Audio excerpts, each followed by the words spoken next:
हार मत मानो, never give up. Hindi story, Hindi कहानियाँ। आज किसी की बातें सुन मेरी रूह कांप गई। उसकी बातों को सुनकर मेरी तो आंखें भर आई। आज पहली बार महसूस किया सम्मान क्या है, प्रेम क्या है, कभी हार मत मानो नेवर गिव अप का जज्बा क्या है।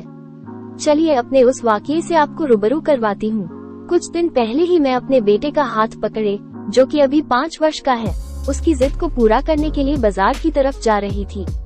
उसे खिलौनों से बहुत प्यार है, जैसे कि आमतौर पर सभी बच्चों को होता है। उसे कुछ नए खिलौने चाहिए थे, जिसके लिए उसने परेशान कर दिया था। उसी परेशानी को दूर करने मैं अपने बेटे के साथ पास के मार्केट में गई, जहां खिलौने की एक बहुत बड़ी और सुंदर दुकान है।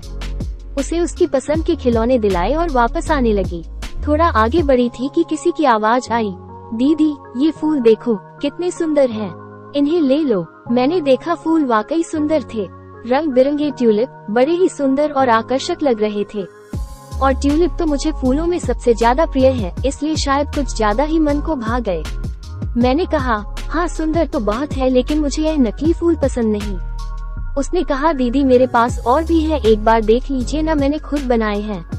कई तरह के फूल हैं, प्लीज दीदी एक बार देख लीजिए, मेरे पास छोटे छोटे खिलौने भी हैं। उसके बार बार कहने पर मैं उसकी दुकान पर चली गई, जो कि उसने सड़क किनारे बोरियां बिछाकर लगाई थी। जैसे ही मैं उसकी दुकान पर पहुंची, एक बूढ़ी औरत उस दुकान पर बैठी थी। मुझे देखते ही एक छोटा सा प्लास्टिक का स्टूल मुझे दिया और बोली, आइए बहू जी बैठिए, क्या दिखाऊं आपको। मैंने कहा, मैं तो ये सुंदर फूल ही देखने आई हूँ। मैं लेना तो नहीं चाहती थी, लेकिन बार बार इनके कहने पर देखने चली आई। जो महिला पास में खड़ी थी और मुझे दुकान पर ली गई थी, उसकी तरफ मैंने इशारा करते हुए कहा। बूढ़ी औरत ने कहा, क्या करे बहू जी, बिना बार बार कहे कोई आता ही नहीं, लोगों के लिए तो यह एक सस्ती बेकार सी चीज है। मैंने कहा, नहीं आप ऐसा क्यों बोल रही हैं, ये फूल वाकई बहुत सुंदर है, लेकिन मुझे बनावटी फूल पसंद नहीं, इसलिए मैंने इनकी तरफ ध्यान नहीं दिया। पर आप लोगों की यह कपड़ों से फूल बनाने की कला बड़ी सुंदर है। आप इनको ऐसे बेचने की बजाय अगर दुकानों पर बात करके और उनके द्वारा दिए ऑर्डर से चीजें बनाए तो आप लोगों के लिए अच्छा रहेगा। जो महिला मुझे दुकान पर ले गई थी, उसने कहा, दीदी बात की थी, लेकिन हम लोगों की चीजें दुकान वाले रखने को तैयार नहीं है। बोलते हैं कोई ब्रांड नहीं है। मैं ज्यादा पढ़ी लिखी भी नहीं हूँ और कोई काम भी नहीं आता। मैंने पूछा, तो आप लोगों का इससे गुजारा हो जाता है, परिवार में और लोग हैं क्या। जी दीदी, यह मेरी सासू माँ है, मेरे 3 बच्चे हैं। सबसे बड़ी बेटी कुछ सिलाई का काम जानती है, पुराने कपड़ों की मरम्मत का काम मिल जाता है वो कर लेती है। वही घर पर दोनों छोटे बच्चों को संभालती है। वो भी अभी बहुत बड़ी नहीं है, 13-14 साल की है, लेकिन हालात को समझते हुए वो हमारी पूरी मदद करती है। महिला ने जवाब दिया, तो आप लोग बच्चों को स्कूल क्यों नहीं भेजते। सरकारी स्कूलों में पैसे भी नहीं लगते और बेसिक शिक्षा तो हर बच्चे का अधिकार है। मैंने कहा, हाँ दीदी भेजना चाहते हैं, लेकिन क्या करें, 2 वक्त की रोटी की व्यवस्था नहीं हो पाती है सबके लिए। महिला ने जवाब दिया। मैंने कहा, अब स्कूलों में भोजन की भी व्यवस्था है। कम से कम मध्याह्न भोजन बच्चों को स्कूल में इसलिए दिया जाता है कि बच्चों की बेसिक शिक्षा को पूरा किया जा सके। सरकार की तरफ से बच्चों को किताबें और स्कूल की ड्रेस भी दी जाती है, तो बच्चों को उनकी शिक्षा से मत रोको, उन्हें स्कूल भेजो। शिक्षा के बिना तुम अपना भविष्य कैसे बदलोगी। और अम्मा तुम क्यों नहीं समझाती, तुम्हारा बेटा कहाँ है, क्या करता है। मैंने उस बूढ़ी औरत की तरफ देखते हुए कहा। मेरे सवाल को सुनते ही वो बूढ़ी औरत रोने लगी। मैंने कहा, अम्मा मुझसे कोई गलती हो गई क्या। उस महिला ने कहा, नहीं दीदी, वैसे तो माँ रोज ही अपने बेटे को याद करके रोती है, लेकिन ये सवाल जब भी कोई पूछता है तो माँ का दुख कुछ ज्यादा ही बढ़ जाता है, क्योंकि माँ का बेटा यानी मेरे पति अब इस दुनिया में नहीं रहे। अम्मा मुझे माफ कर दो, मुझे पता नहीं था। मत रो अम्मा, किस्मत को हम बदल नहीं सकते। और क्या कहूँ, मैंने उस बूढ़ी औरत को शांत कराने की कोशिश की। नहीं दीदी, मेरे पति कहते थे हम अपनी किस्मत को अपनी मेहनत से बदल सकते हैं, और शायद कुछ दिनों के लिए हमारी किस्मत बदली भी। हम लोग एक गांव से आए हैं दीदी। गांव में पहले हमारा घर, खेती सब था, लेकिन किसानों की हालत तो तुम जानती हो। यदि भगवान की कृपा हुई तो फसल अच्छी नहीं तो खाने को भी दाना नहीं। मेरे पति का पढ़ने लिखने में बहुत मन लगता था और वो मेहनती भी बहुत थे। मेरे ससुर जी ने बेटे की पढ़ाई के प्रति लगन देखकर कभी पीछे नहीं हटे। उसके लिए अपनी जमीन गिरवी रख दी कि बेटा पढ़ लिख जाएगा, अपने पैरों पर खड़ा हो जाएगा तो जमीन भी छुड़ा लेंगे। उनकी पढ़ाई पूरी हुई तो काम की तलाश करने लगे।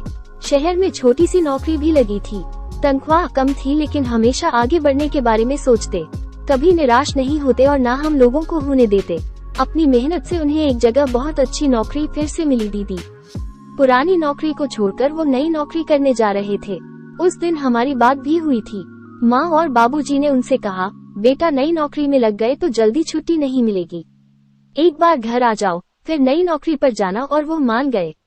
बात होने के 2 दिन बाद वो घर आने के लिए निकले थे कि रास्ते में बस का एक्सीडेंट हो गया।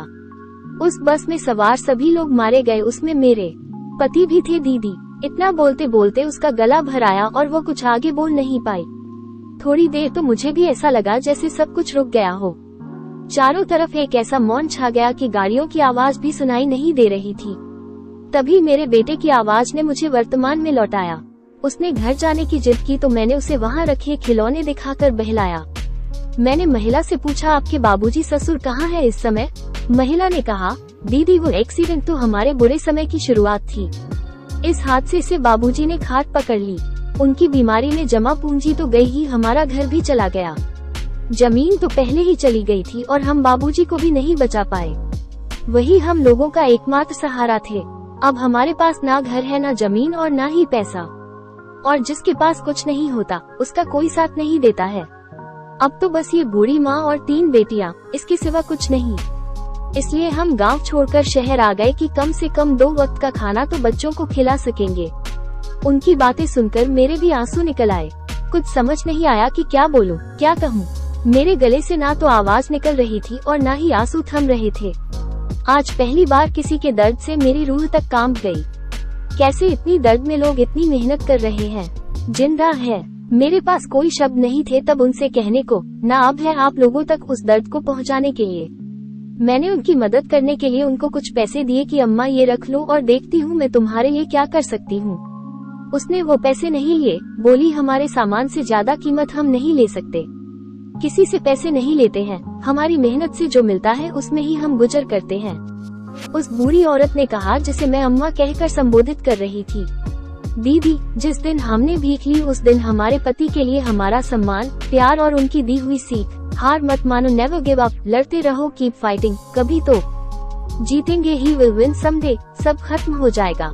और जिस दिन ये खत्म हुआ हमारे जीने की ताकत भी खत्म हो जाएगी। इसलिए दीदी हम यह नहीं ले सकते हैं, आप कुछ खरीद लो हमसे तो हमारी जरूर मदद हो जाएगी, महिला ने कहा। मैंने भी उनकी खुददारी को ठेस पहुंचाना सही नहीं समझा और उनसे कुछ सामान खरीद लिए। मैंने उनसे उनका नंबर मांगा तो महिला ने कहा, दीदी हमारे पास तो फोन ही नहीं है तो नंबर कहाँ से होगा।